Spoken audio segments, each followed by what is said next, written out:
اب آپ دیکھیے غوث پاک کی دعا کا اثر، شان محبوبیت کیا ہے، مقام محبوبیت کیا ہے۔ 1-2 سال کی بات نہیں، 12 سال گزر گئے۔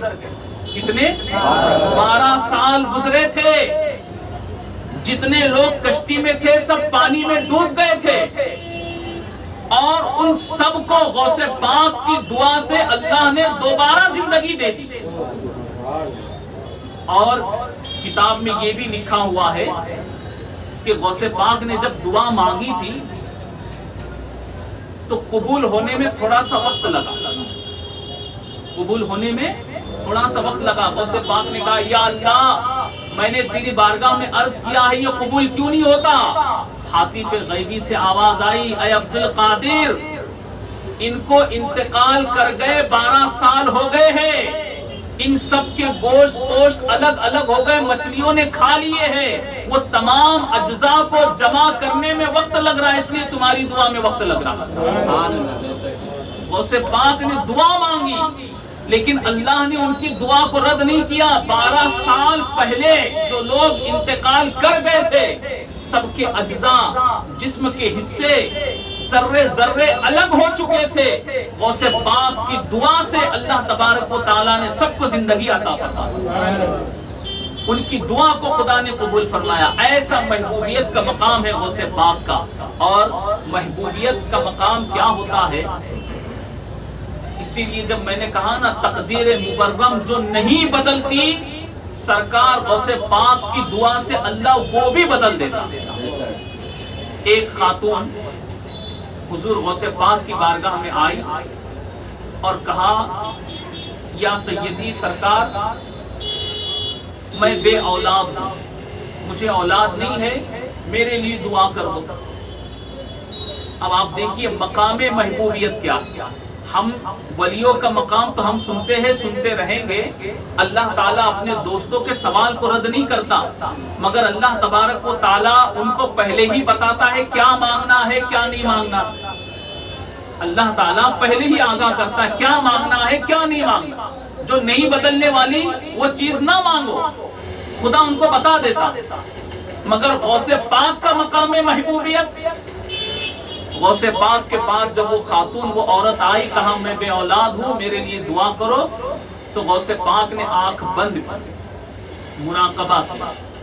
اللہ والوں کا حال یہی ہوتا ہے۔ کسی شاعر نے کہا ہے الٹی ہی چال چلتے ہیں دیوان گانے عشق، الٹی ہی چال چلتے ہیں دیوان گانے عشق، آنکھ بند کر لیتے ہیں دیدار کے لیے۔ ہم آنکھ کھولتے ہیں تب نظر آتا ہے، اللہ کے ولی آنکھ بند کرتے ہیں تو تقدیریں پڑھ لیتے ہیں۔ غوث پاک نے آنکھ بند کی، مراقبہ کیا، کچھ دیر بعد آنکھ کھول کر کے اس خاتون سے کہا کہ تمہاری تقدیر میں اولاد نہیں ہے۔ غوث پاک نے دیکھ لیا کہ اس کے تقدیر میں اولاد نہیں ہے، پھر دعا کے لیے ہاتھ اٹھایا۔ اب آپ دیکھیے مقام محبوبیت، محبوب سبحانی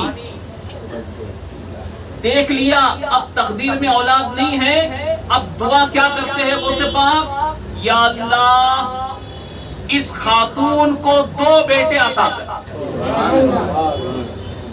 غیب سے ندا آئی، اے عبد القادر اس کی قسمت میں 1 نہیں تم 2 کی دعا کرتے ہو۔ پھر غوث پاک دعا کرتے، یا اللہ اس خاتون کو 3 بیٹے عطا کر۔ غیب سے آواز آئی، اے عبد القادر اس کی قسمت میں 1 نہیں تم 3 کی دعا کرتے ہو۔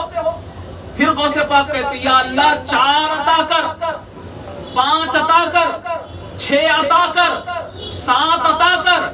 غیب سے ندا آئی، اے عبد القادر اس کی قسمت میں تو 1 بھی اولاد نہیں تھی، تیری دعا سے ہم نے اس کو 7 بیٹے عطا کر دیے۔ یہ ہے مقام محبوبیت جو اللہ تبارک و تعالیٰ نے تقدیر میں لکھ دیا تھا، لیکن جب غوث پاک خدا کی بارگاہ میں اپنے محبوبانہ انداز میں یہ دعا کر رہے ہیں کہ یا اللہ 2 عطا کر، 3 عطا کر، تو اللہ تعالیٰ کے کیسے محبوب ہے کہ جس کی قسمت میں 1 نہیں، محبوب سبحانی کی دعا سے اللہ اس کو 7 اولاد عطا کر سکتا ہے۔ سات اولاد خدا اسے عطا کر رہا ہے. یہ مقام محبوبیت ہے اور آپ محبوب سبحانی. وہ مقام ہے غوث پاک رضی اللہ تعالیٰ عنہ کا. عزیزان گرامی، برادران ملت اسلامیہ، غوث پاک رضی اللہ تعالیٰ عنہ کی شان بہت ہی بلند و بالا ہے، اور ان کی شان و عظمت، ان کا مقام اور مرتبہ، ان کے مقام اور منزل کو ہم جتنا بیان کریں کم ہے. اس کا حق ادا نہیں ہو سکتا. مگر ہم نے، آپ نے غوث پاک کو یا کسی بھی ولی کو جو جانا ہے اور مانا ہے، ہم ولیوں کو ان کی کرامتوں سے سمجھتے ہیں. کس سے سمجھتے ہیں؟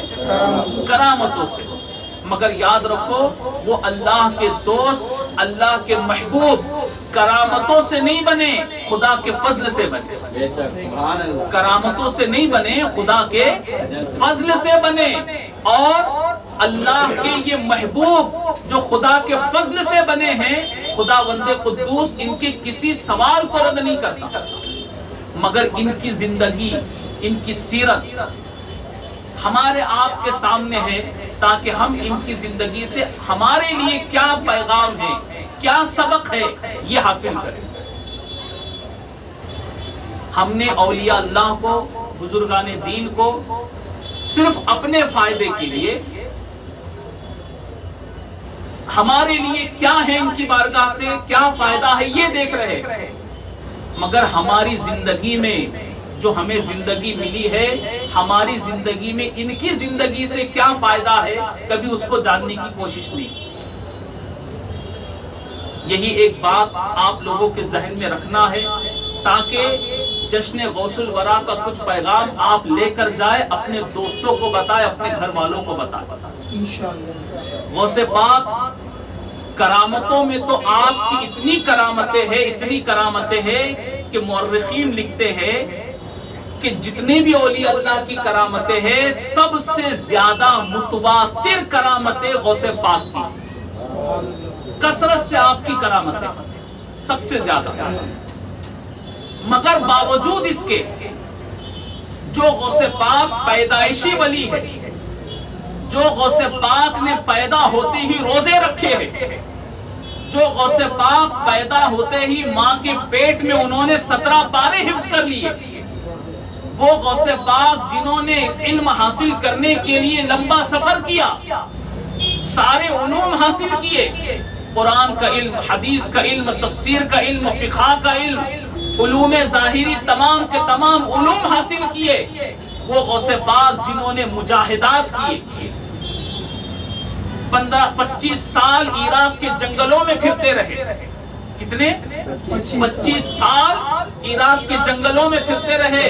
ان کا مقام کتنا بلند ہوگا. غوث پاک فرماتے ہیں 25 سال میں عراق کے جنگلوں میں پھرتا رہا، مردان غیب یعنی جنات میرے پاس آتے، خدا کا راستہ پوچھتے، اور میں انہیں خدا کا راستہ بتاتا. وہ غوث پاک جو 25 سال عراق کے جنگلوں میں پھرتے رہے، 15 سال عشاء کے 30 سال عشاء کے وضو سے فجر کی نماز ادا کی. غوث پاک جنہوں نے 30 سال عشاء کے وضو سے فجر کی نماز ادا کی، وہ غوث پاک جن کا مجاہدہ ایسا، جن کی عبادت ایسی، جن کی ریاضت ایسی، ہم صرف ان کو ولایت میں غوث اعظم کہتے ہیں. کس میں؟ ایک بات اور سمجھاؤں، سننے کا ہے ارادہ. ہم ان کو کہتے ہیں نا غوث اعظم، غوث اعظم، کبھی سمجھتے بھی غوث اعظم کیا؟ ولایت میں درجے ہوتے ہیں. کیا ہوتے ہیں؟ ولیوں میں درجے ہوتے ہیں، قطب کا درجہ، ابدال کا درجہ. تو ایسے درجے ہوتے ہیں. سب سے بلند جو درجہ ہوتا ہے ولیوں میں، وہ ہے غوثیت کا درجہ.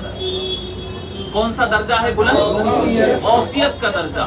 بندہ عبادات، ریاضات، مجاہدات، نفس کشی کرتے ہوئے یہ منزلوں کو، یہ سلوک کو، یہ راستوں کو طے کرتے کرتے اس کے مقام اور مرتبے بلند ہوتے رہتے ہیں. وہ ابدال کے مقام پر ہوتا ہے، قطب کے مقام پر ہوتا ہے، اور سب سے اونچا مقام غوث کا ہوتا ہے. سب سے اونچا مقام غوث کا ہوتا ہے. یہ اللہ تبارک و تعالیٰ یہ مقام عطا کرتا ہے. مگر آپ دیکھیے غوثیت کا مقام پہلے بھی لوگوں کو ملا. غوث پاک سے پہلے ہمارے نبی کے زمانے سے پہلے بھی جو انبیاء تھے ان کے زمانے میں بھی جو اولیاء رہے نا ان کو بھی غوثیت کا مقام ملا. ہمارے نبی کے دور میں جو اولیاء رہے قیامت تک ہوں گے ان میں بھی کئی اولیاء اللہ ہے جن کو غوثیت کا مقام ملا ہے. لیکن غوث پاک کو صرف غوثیت کا مقام نہیں غوث اعظم کہا جاتا ہے. آپ کو غوث اعظم کہا جاتا ہے. اس لیے علماء فرماتے ہیں غوث ہر زمانے میں رہے غوث اعظم صرف ہماری نبی کی امت میں. غوث اعظم صرف ہماری نبی کی امت میں ہے. اور یاد رکھو یہ غوث اعظم صرف ولایت میں غوث اعظم نہیں بلکہ علم میں بھی غوث اعظم. غوث پاک علم میں بھی غوث اعظم ہے. لیکن ہم نے ان کی زندگی میں کبھی یہ دیکھنے کی کوشش نہیں کی کہ غوث پاک نے علم کو کتنا دوست رکھا, علم کو کتنا پسند کیا, علم سے کتنی محبت تھی. غوث پاک کے ہم نام لیوا ہے, غوث پاک کے ہم عاشق ہے, غوث پاک کے ہم چاہنے والے ہیں. ہم دعویٰ کرتے ہیں کہ غوث پاک کے ہم نام لیوا ہے, ہم غوث پاک کے عاشق ہیں. تو غوث پاک نے علم کو دوست رکھا. کس کو دوست رکھا؟ ذرا بولیے سب. علم کو دوست رکھا. اب میں سوال کرتا ہوں بتائیے اے غوث پاک کے دیوانوں, اے غوث پاک کا نام لینے والوں, اے غوث پاک کا لنگر کرنے والوں, اے غوث پاک سے محبت کا دعویٰ کرنے والوں, بتاؤ تمہیں غوث پاک کے لنگر سے محبت ہے کہ غوث پاک جو علم کو دوست رکھتے تھے علم سے محبت؟ جواب بڑا بھاری ہو گیا نا. جی علم سے محبت ہے تو علم حاصل کرنے کے لیے کیا کیا, کتنی کوشش, کیا کوششیں رہی. دامن چھوڑ کے جانے کی تیاری تو 11 بجے سے گھڑی دیکھ رہے کہ کب نکلوں, کیسے نکلوں, کہاں سے راستہ ملے, پھر یہ دامن پکڑنا ہے. پاپی صرف پیٹ نہیں ہوتا, پاپی انسان ہوتا, سر سے لے کے پیر تک پاپی. اور قصوروار کس کو بناتا ہے؟ پیٹ کو. پیٹ کا کیا قصور؟ اللہ اکبر. پیٹ کا کیا قصور؟ اور پیٹ میں اناج بغیر منہ کے نہیں جاتا. کیا بات ہے, بغیر منہ کے پیٹ میں اناج نہیں جاتا. اور اگر پیٹ میں ڈالنا ہی ہے تو پھر ناک کے ذریعے بھی ڈالتے ہیں. جی ہاں, وہ وقت بھی آ جاتا ہے کیونکہ ہر سوال کا جواب مل جاتا ہے. بہرحال اس طرف جانا نہیں ہے. ہم اپنے آپ کو غوث پاک کا دیوانہ کہتے ہیں, غوث پاک کا عاشق کہتے ہیں. تو غوث پاک نے علم کو دوست رکھا. جی ہاں, ہم کتنا علم کو چاہتے ہیں. اور ایک آخری بات, غوث پاک کے جو ارشادات ہیں, جو بشارتیں ہیں, اب دو چیزیں ہیں. ایک ہے غوث پاک کی بشارتیں, کیا ہے بشارتیں, اور ایک ہے غوث پاک کے ارشادات. اب دونوں تھوڑا تھوڑا آپ کو بتاؤں. غوث پاک کا ارشاد ہے نماز پڑھا کرو, نماز پابندی سے پڑھو, اسلام کے مطابق زندگی گزارو, اللہ رسول کی فرما برداری کرو, جھوٹ نہ بولو, ہمیشہ سچ بولو, بڑوں کا ادب کرو, چھوٹوں پر شفقت کرو, بیوی بچوں کا حق ادا کرو, پڑوسیوں کا حق ادا کرو, اللہ کی مخلوق کی خدمت کرو. یہ سب غوث پاک کی ارشاد ہے کہ نہیں؟ جی ہاں, بولیے نا. یہ ہے ارشادات غوث پاک, بہت سے ارشادات. اب بشارتیں کیا ہے جو خوشخبریاں غوث پاک نے دی؟ میرا کوئی مرید بغیر توبہ کے نہیں مرے گا. سبحان اللہ, کیا بات ہے. پاک کیا فرماتے ہیں؟ میرا کوئی مرید بغیر توبہ کے نہیں مرے گا. اس پر ایمان ہے نا؟ بالکل جانتے ہیں نا, یقین ہے. غوث پاک نے کہا, غوث پاک فرماتے میں اس وقت تک جنت میں نہیں جاؤں گا جب تک اپنے سارے مریدوں کو جنت میں داخل نہ کراؤ۔ سبحان اللہ۔ غوث پاک فرماتے ہیں کہ میرا مرید اگر مشرق میں ہے، میں مغرب میں ہوں، اور اس کے سطر سے کپڑا ہٹ جائے اور اگر وہ مجھے پکارے تو میں ہاتھ بڑھا کر اس کی مدد کروں۔ کیا بات ہے، سبحان اللہ۔ وہ غوث پاک ان کی بشارت یہ ہے، وہ غوث پاک فرماتے ہیں کہ میں نے داروغہ جہنم سے پوچھا، جہنم کا جو داروغہ ہے نا، اس سے پوچھا کیا تیرے پاس تیرے لسٹ میں میرے کسی مرید کا نام ہے؟ تو داروغہ جہنم کہتا ہے کہ جہنم کی آگ کی کیا مجال کہ وہ آپ کے مرید کو جلائے۔ کیا بات ہے، سبحان اللہ۔ تو غوث پاک کا کوئی مرید جہنم میں بھی نہیں جائے گا۔ غوث پاک نے وعدہ کیا اپنے مریدوں کو وہ جنت میں لے جائیں گے۔ یہ ساری بشارتوں پر بھی ہمیں یقین ہے۔ جی ہاں۔ اب دو باتیں سامنے ہیں، غوث پاک کے ارشادات اور غوث پاک کی بشارت۔ بشارتوں پر تو ہمارا یقین مضبوط ہے، بشارتوں پر ہمارا یقین مضبوط ہے۔ ارشادات پر عمل کتنا؟ اللہ اکبر۔ غوث پاک کے ارشادات پر عمل کتنا؟ اچھا، یہ جو ارشاد فرمایا غوث پاک نے، یہ فرامین ہے غوث پاک کے، یہ کرو، ماں باپ کا ادب کرو، بڑوں کا ادب کرو، بیوی بچوں کا حق ادا کرو، نماز پڑھو، اسلام کے مطابق زندگی گزارو، یہ سب جو فرامین غوث پاک نے دی، کس کے لیے دی؟ مریدوں کے لیے۔ صرف بشارتیں دی، فرامین نہیں دیے؟ جی ہاں۔ اور پھر بڑے دعوے سے کہتے ہم کچھ بھی ہو غوث پاک بچا لیں گے، ہم کیسے بھی ہو غوث پاک بچا لیں گے۔ ٹھیک ہے، اللہ نے غوث پاک کو اختیار دیا ہے، غوث پاک بچائیں گے۔ آؤ ذرا میدان محشر میں چلتے جی ہاں۔ اب نہیں چلے تو ایک دن تو جانا ہی۔ ذرا دیکھو میدان محشر، نفسا نفسی کا ماحول، کوئی کسی کا پرسان حال نہیں۔ اب میدان محشر میں جب ہم جہنم کے قابل ہو گئے اور فیصلہ ہو گیا کہ یہ جہنمی ہے، اسے جہنم میں لے جاؤ، اور غوث پاک وہاں آ گئے، تو غوث پاک کے باتوں پر تو یقین ہے۔ غوث پاک نے فرمایا میرا کوئی مرید جہنم میں نہیں جائے گا، تو اس پر تو یقین ہے۔ اب وہاں غوث پاک بچا لیں گے، بچائیں گے نا؟ جی ہاں، بالکل۔ غوث پاک بچائیں گے نا؟ ضرور۔ مگر زندگی میں کبھی غوث پاک کے کسی فرمان پر اس نے عمل نہیں کیا، غوث پاک کے ارشاد پر اس نے عمل نہیں کیا۔ اور میدان محشر ہی میں اگر غوث پاک نے پوچھا کہ تو نے میری بشارت تو سن لی تھی، میرے فرامین نہیں سنے تھے؟ میرے ارشادات تو نے نہیں سنے تھے، اس پر عمل کیوں نہیں کیا؟ اب بتائیے غوث پاک کے سوال کا جواب کیا دیں گے؟ اور لوگ کہتے قیامت میں خدا کو منہ دکھانے کا، کیا بولتے ہیں؟ منہ دکھانا، خدا کو تو منہ دکھانا ہی ہے، پہلے غوث پاک کے سوال کا جواب دینا۔ اگر سوال کیا غوث پاک نے میری بشارت پر تو یقین ہے تیرا، میرے فرمان پر تو عمل کیوں نہیں کرتا، کیا جواب؟ تو ایسا نہیں ہے کہ غوث پاک نے جو بشارتیں دی ہے وہ ایسی ہوائی باتیں نہیں، بلکہ وہ باتیں حق ہے۔ مگر جو مرید ان کی تعلیمات پر عمل کرتا رہا، جو سچا مرید ان کے فرامین پر عمل کرتا رہا، اگر اس کے گناہ اس کو جہنم کے قابل بنا دے تو غوث پاک نے فرمایا کہ میں اس کو لیے بغیر جنت میں نہیں جاؤں گا، سبحان اللہ، میں اس کو لیے بغیر جنت میں نہیں جاؤں گا۔ غوث پاک کا وہ مقام ہے، وہ مرتبہ ہے۔ ارے غوث پاک کی بارگاہ میں دھوبی آیا تو بخشا گیا، محبت ہو تو اس دھوبی جیسی، عقیدت ہو تو اس دھوبی جیسی ہو۔ کیا قصہ تھا؟ اچھا، یہ واقعہ مولانا اشرف علی تھانوی صاحب،